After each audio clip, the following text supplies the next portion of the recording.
morning. I hope all of you stay healthy, stay happy, and stay at home. Hari ini kita akan lanjut pelajaran tematik menggunakan buku SPS Bahasa Indonesia.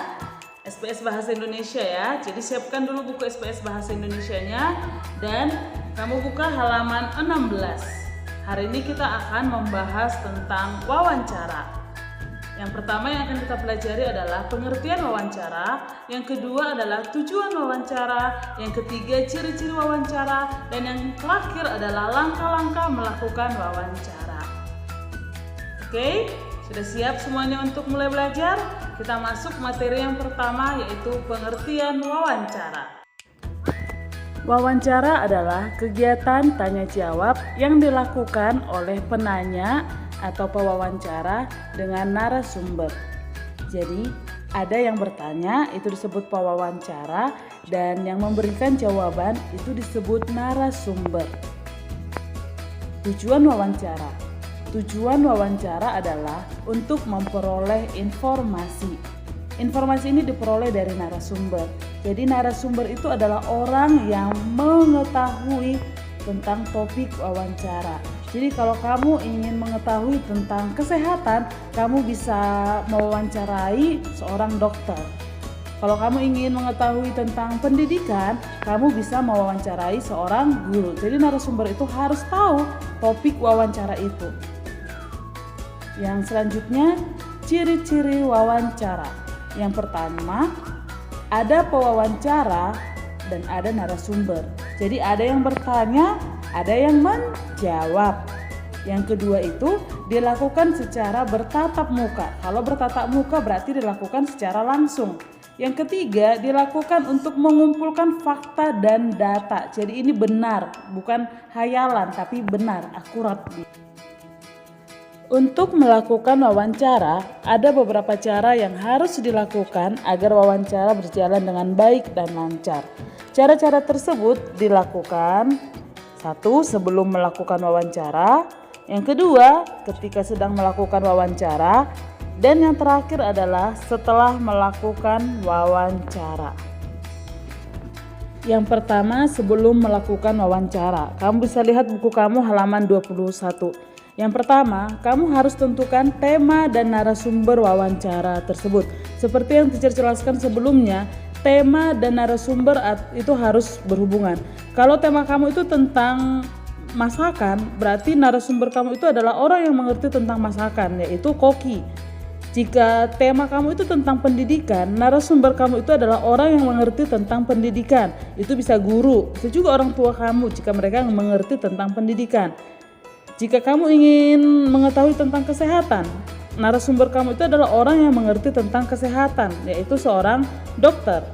Itu yang pertama. Jadi tentukan tema dan narasumber. Yang kedua, membuat janji dengan narasumber dan meminta kesediaannya untuk diwawancarai. Jadi kamu harus buat janji dulu dengan narasumber. Apakah narasumbernya bersedia untuk kamu wawancarai? Yang ketiga, kamu harus menyiapkan daftar pertanyaan yang sesuai dengan pokok permasalahan atau tema yang akan dibahas. Jangan kamu tanyakan atau jangan kamu buat daftar pertanyaan tentang kesehatan, tapi yang kamu wawancara itu adalah koki, itu tidak berhubungan. Jadi siapkan daftar pertanyaan yang sesuai dengan pokok permasalahan atau tema yang akan dibahas. Jadi jika tentang kesehatan, buatlah pertanyaan-pertanyaan seputar kesehatan. Untuk membuat pertanyaan, kamu bisa menggunakan kata tanya apa, di mana, kapan, siapa, mengapa, bagaimana, dan berapa. Itu ada di bukumu halaman 19 dan teacher tidak akan jelaskan lagi karena ini sudah pernah dipelajari di kelas 3. Sudah? Yang selanjutnya adalah berlatih untuk menyampaikan pertanyaan agar tidak selalu membaca daftar pertanyaan yang telah disusun. Jadi walaupun kamu sudah tulis daftar pertanyaannya, kamu itu harus latih supaya kamu tidak melihat daftar pertanyaan itu. Karena apa? Karena saat berwawancara, kita harus melihat orang yang kita wawancarai. Yang kelima adalah menunjukkan kesan yang baik kepada narasumber. Misalnya, datang tepat waktu, berpakaian yang rapi dan sopan. Dan yang keenam, berbicara dan bersikap santun kepada narasumber. Yang kedua, ketika sedang melakukan wawancara.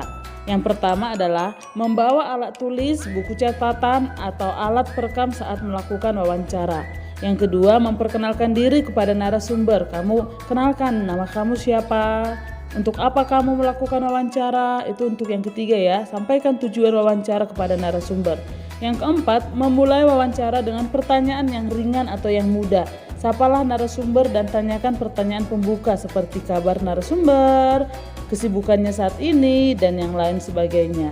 Yang kelima, jika suasana terlihat kurang akrab atau narasumbernya terlihat canggung, cairkan suasana dengan menanyakan tentang kegemaran narasumber, apa hobinya, apa makanan kesukaannya.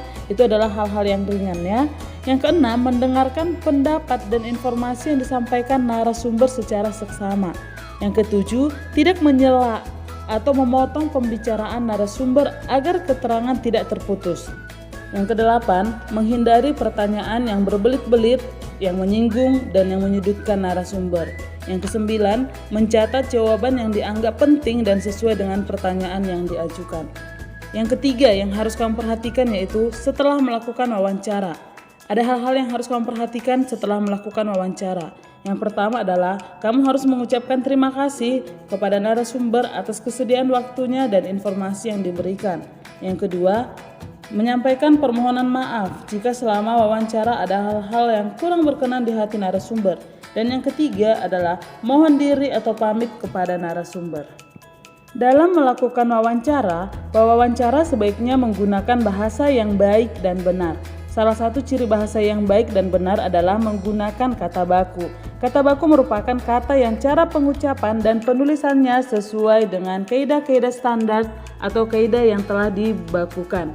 Kaidah standar yang dimaksud dapat berupa pedoman umum, ejaan bahasa Indonesia atau PUEB, tata bahasa baku atau kamus umum.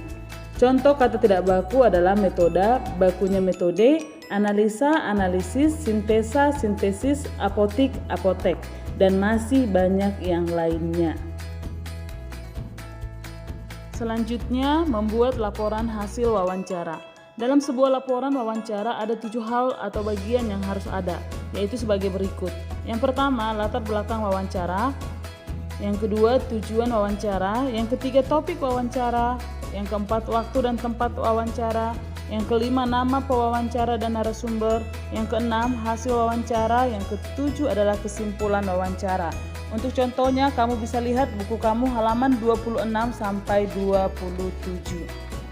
Untuk latihan hari ini, kamu dapat mengerjakan halaman 28 sampai 29 bagian A dan B, buku SPS Bahasa Indonesia.